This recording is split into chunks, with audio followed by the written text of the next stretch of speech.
welcome to part two of What If Goku Was in the World of Naruto. So, we are currently at the beginning of Goku's ninja career. He's being assigned to a gunning squad, and he's just carrying out normal low-level missions with his squad.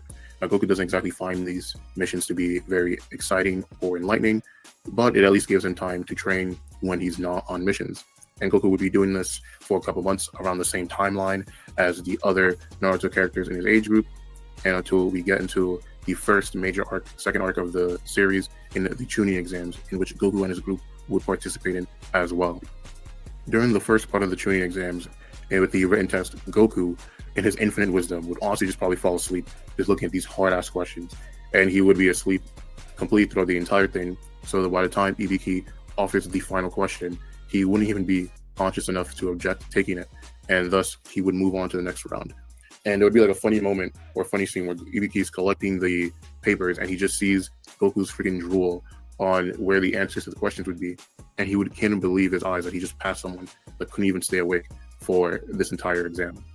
By the time we move on to the force of death part of the exam, Goku and his team would be having a great time. They would have gotten the scroll that they needed, and they would have been going towards the tower. And that is when ultimately everything changes. That is when a wild snake man appears. Now, Orochimaru would know about Goku because remember, Goku was adopted by Hiruzen, and depending on when Orochimaru would have left the village, he would have still been keeping tabs on his old master. So Orochimaru would be intrigued by Goku's body as well as his origin story, and he would want to test his strength and see, where he's at. And when Orochimaru lets out his healing intent, Goku would not be fazed by it in the slightest, whereas Goku's teammates would be completely paralyzed by it. So Goku would be fighting to withdo Orochimaru, and Orochimaru, seeing how much Goku gets stronger through anger, would proceed to then off both of his fodder teammates while they're still stunned and unable to really act, which would set Goku off. Goku would then have enough power to really kind of hold Orochimaru back while he's still in this state where he's just kind of playing around. He's not really taking the fight too seriously. And Orochimaru, while he would be intrigued in Goku and would consider giving him a curse mark, he would have what he still views as a more valuable prize looking around the forest. So he would still go off and go after Sasuke. Goku would still arrive at the tower with both scrolls and moving on to the next round. However, this encounter would definitely have him shaking just a little bit, but he would also be kind of excited seeing how many strong people are still out there in the world. Next up, we have the preliminary battles for the chunin exams. Now, funny enough, I actually just ended up doing a spin the wheel to figure out who Goku's opponent was going to be, and it landed on Kankuro. Now, I think this would be a very intriguing fight because Kankuro's main thing would be trying to evade Goku's close combat and taijutsu ability while trying to catch him with one of his puppets. And I think how the match would go was it would be a little bit of cat and mouse of Goku trying to figure out which Kankuro was the right puppet to attack, and Kankuro trying to divert. But eventually, Goku would be able to force close combat, in which Kankuro just did not have an answer for. And I think ultimately, Goku would win also because Kankuro wouldn't want to divulge all of his attack strategies yet, given the ultimate plan at the end of the chunin exams. So Goku would take this matchup pretty easily with just a few time trying to figure out which Kankuro is the right one to attack. During the month of training that they have between the preliminaries and the final rounds, Goku would decide to train with Asuma, given how close they are, prior to the start of his ninja career, and also given the fact that Asuma would want to help Goku, but given his duties as a sensei, he would also have to help a certain other slacker train for his final match as well.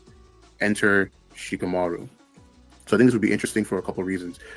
Both Goku and Shikamaru kind of have things that the other lacks. Shikamaru being a genius could help Goku just, be more tactile generally, not just in terms of battle IQ, which Goku does not need as much help in, but just to be smarter overall. And Goku can help Shikamaru kind of improve his physical stats, given that a lot of what Shikamaru kind of struggles with is stamina, especially throughout the early parts of Naruto. So I think Asuma would see this as a good opportunity for them to help kind of cover each other's weaknesses. And I think this would also help deepen Goku and Shikamaru's bonds as well. Goku and Shikamaru and Naruto would end up still running into Gaara when he's about to off Rock Lee, whereas Naruto and Shikamaru would still be kind of shaken by Gaara's killing intent Goku would kind of just shrug this off. And this would definitely intrigue Gaara, as Goku would be one of the first people to kind of just laugh off his whole aura.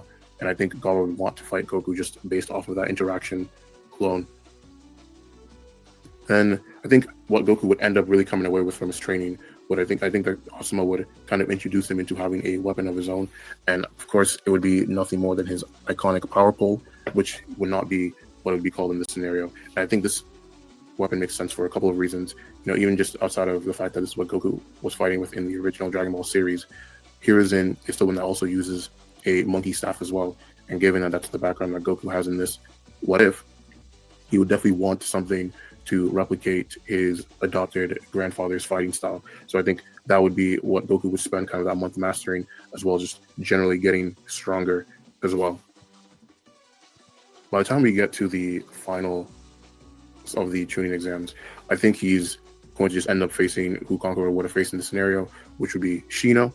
And I think this would also be an interesting fight, because I think what Shino would aim to do would be to kind of take advantage of one of Goku's weaknesses that we see in the Dragon Ball series generally, which is his ability to, let his guard down and try to plant one of his bugs on him to, maybe try to siphon some of his energy or poison him in some way just to slow him down.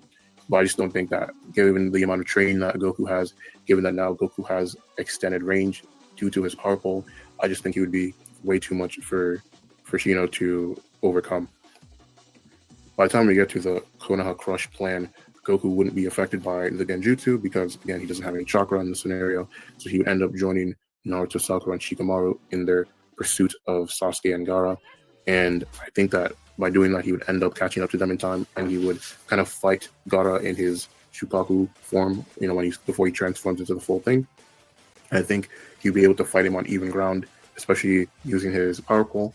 And because of that, Gaara would end up still being forced to transform into the full Shukaku, which I think would still be too much for Goku, Naruto, and in this scenario, Sasuke as well, because he wouldn't have used up as much of his energy, because he probably would have caught up to him faster. And I think generally this fight would go the same as normal, where Naruto is forced to summon Kamabunta and so ending up punching Gaara in the face and ultimately reconciling with Gaara and helping him to turn over a new leaf. So I think Goku's would still be a big part in the chunin exams and make his presence felt. Ultimately, he still has to deal with the third Hokage passing away, and so obviously devastate Goku, given how much the third would mean to him in the scenario. And that is what I'm going to call this what if for today. So in this what if, we see Goku really starting to face like his first set of adversity in the shinobi world, right? He fights one of the heavy hitters in Orochimaru. He fights his first Jinchuriki, his first tailed beast, and he deals with his first real loss, in his ninja career. So it'll definitely be interesting to see how he rebounds from that and what he ends up doing in the further arcs of Naruto. If you enjoyed this video, please give this video a like, subscribe to the channel, and most importantly of all, remember to have a good day.